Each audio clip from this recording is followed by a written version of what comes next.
Are we letting too many people into the country?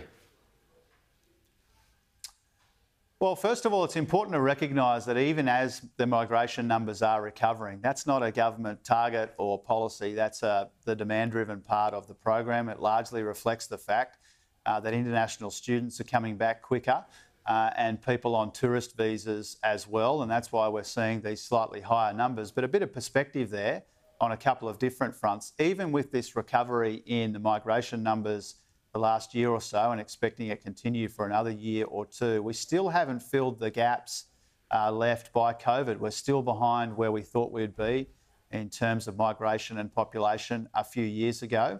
So that's an important part of perspective.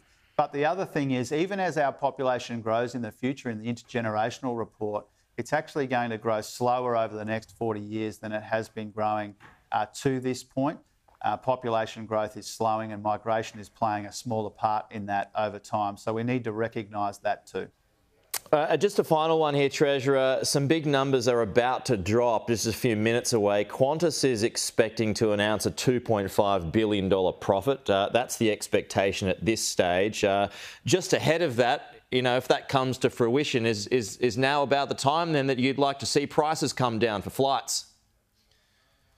Oh, look, we've made it clear, whether it's aviation, whether it's our supermarkets or more broadly, when input costs come down, and they have been over the course of recent months, then we want to see prices reflect that as well.